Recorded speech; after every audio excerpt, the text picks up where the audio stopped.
Beautiful fall morning out here. Got out here before the sun came up. Worked my way through this grass, and I'm just kind of sticking the coil into pockets, working through. Got a nice 70-71 signal here, gang. I'm down to it. It's about 5 inches. Take a look.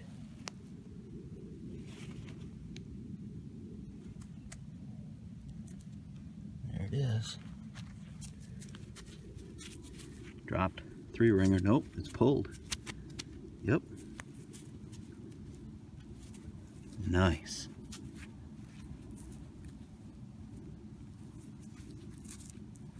Awesome way to start the day right there. That is awesome. Definitely pulled. All right, we'll keep going. Well, this was a really light 50 signal on the F19. Look, you can see all the seeds I have on that coil. Just trying to get real low in this grass, this tall grass. 50 signal, popped it out. Look here. That's a poncho grommet. Yep. That's exactly what that is. Sweet. Okay, got another signal. This one's jumping around about 68, 69. I think I'm down to it.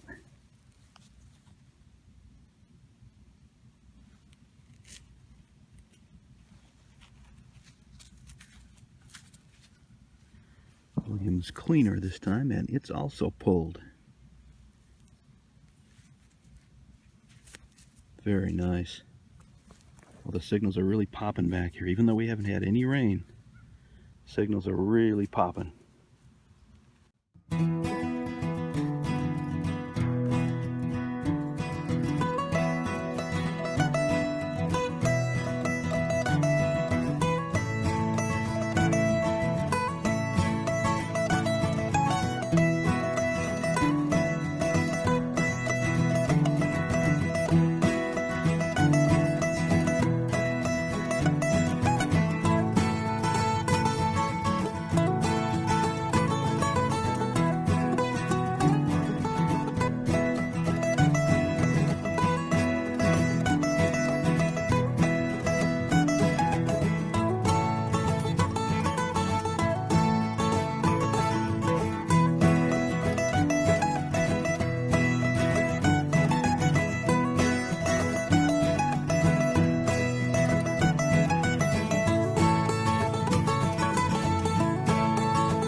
Okay, you saw that signal.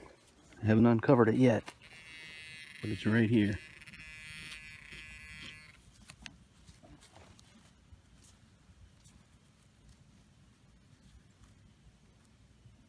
Oh, it's a button, a 4-hole. Look at that. It's a little 4-hole button. How cool is that? Awesome. We'll get the other side cleaned up. It's pretty caked. That's pretty cool. Okay, well, I had a penny signal up here, and I just scraped away the brush, and there was the penny. And I had another signal, and it was about 2 inches down. Lifted up this plug. Look at this.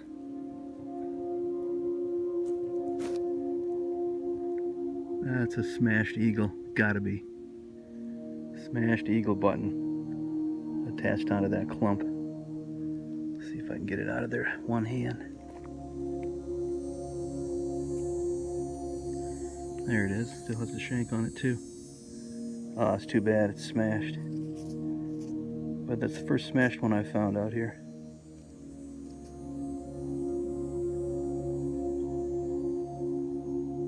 Alright, well, we'll carefully pack that one away. Salvage what we can, but it's definitely an eagle on it. There's the shield right there. It's general service. Alright, well, it's an awesome find, but a little late, perhaps. Oh, it's alright, we'll take it.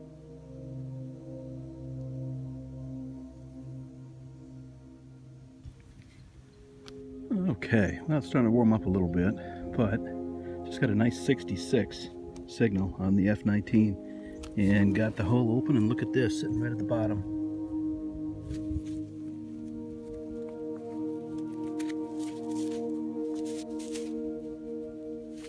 $0.01 Indian head. Oh, it looks like a fatty too. Yep. Yeah, let's see if we can get a date. What's the date? 1860. Probably dropped by a Union soldier right here. Wow, how cool is that? 1860 fatty Indian. That is awesome. Gosh, it looks like it's in nice shape too. We will take it. Well, here's a look at the trash from today's hunt. I spent about 6 hours out in the field. Saw some deep foil out there, a lot of pull tabs, a lot of small bullets, little 22 bullets, some modern cans. Looks like an old finial of some kind. A couple blocks of iron, some bottle caps that read up iffy, some nice shotgun shells in there, a couple of big iron pieces here. Looks like something off a wagon. That's an old spike. So lots of junk. 6 hours of detecting. Let's get on to the good stuff. Okay, well, here's the keepers from today's hunt. As you can see, the general service button is really starting to fall apart. Even if I just try to touch it with the toothpick, it's just starting to crumble. So that's really too bad. It was smashed and probably smashed quite some time ago. The back side actually came off looking pretty decent. So that's what the inside of a two-piece Civil War button looks like. And there is a back mark on it, and it is the Waterbury Button Co. So glad I could at least salvage the back, but it looks like this front is just going to crumble to nothing. Also did find a little poncho grommet out there.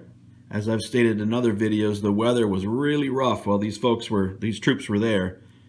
These ponchos were used extensively with all the rain and even some snow that the soldiers wrote about in their diaries, which is very rare for Georgia. This little 4-hole button turned out to be an interesting find. I thought it might be a Civil War period, but after turning it over, it's got that French mark on it, the Equipements Militaires. And these were used for quite some time in the early 1900s, World War I, World War II. These little 4-hole buttons were part of undergarments, or I even seen them used on rucksacks before as well. So pretty sure that one's not Civil War. If anyone out there has any other opinions or would like to correct me, feel free to chime in the comments below. Then 2 bullets for the day. The first was this Doug 3-ringer in beautiful condition, but obviously pulled. You can even see, if you look real close, you can see the screw threadings. This is one of those that was pulled while they were in camp so they could clean their guns out. I found several pulled bullets. In fact, I think when this is over, I'll show you some of the finds from that campsite. Finds to date, anyway. Here's the Williams cleaner. Has a little malformation in the base there. Still has the zinc disc attached. And of course, the same type of a screw hole on top. These bullets were found about 50 feet apart. So, who knows? But it looks like they came from the same puller. Hard to say. So, nice to find those. Always adds a little character when you have the bullet pull marks in it. Here's a good one, gang. 1860 fatty Indian head. And it's in really nice shape. There's still just a little bit of dirt on it. But 1860 on this one. It's in really nice condition. That sand, that soil is really nice to these brass and copper objects. Love finding coins. I found the 1859 in the last video, and the 1860 now, and this one was, I'd say, maybe 20 feet from where I found the 1859. So they dropped more than buttons and bullets at that site. That's for sure. All right, well, thanks for watching, everyone. I'm going to finish with a little show of the display case for the finds I've made at that camp so far. Stay tuned. Alright, so here's a look at some of the relics I have found so far at that campsite where Sherman's troops came through. Now, these bullets on top here, I've got them kind of sorted. I've got a couple of oddballs over here. This little 50 cal Smith carbine, got one that's half melted. And these are all pulled right here. A couple 3-ringers, a couple Williams cleaners, those are all pulled. And the very first bullet I found on that site was this cut 3-ringer right there. Here's a look at some of the little things on top. Here's a little buckle. And then all the general service buttons. There are 7 general service buttons right up here. The one I found that was crushed would be general service button number 8. All general service buttons from that site. These are percussion primers over here. The ones that are cracked open were fired. These are unfired. Little percussion caps. And that F19 is good on those small targets, guys. Moving on, here's some J-hooks, 4 of them. And here's some more of those poncho grommets. There's 2 there. Here's the cuff buttons I have found. There's 4 of them here. Little cuff buttons. This one with the thread still in it. I don't know if you can see that or not. Little cuff buttons. Here's a button back, a different button back that I found. There's the 1859 Indian head penny. This is a beautiful infantry 2-piecer I found last summer on a very hot day. And the heel plate, old star heel plate. Found 3 Confederate buttons out at this site, gang. One CSA button with a real nice back mark on that one. The S. Buckley, Birmingham. There it is. Again, these buttons are just in really nice condition. Couple of block eye Confederate buttons. And then I threw a couple iron spikes in there. One railroad spike that I believe to be period as well. So that's a look at the display so far, guys, on this site that I've been hunting since May. I'll add these latest finds to this collection, and we'll keep going out there and see what we can find. Hey, thanks for watching, everyone. We'll see you next time.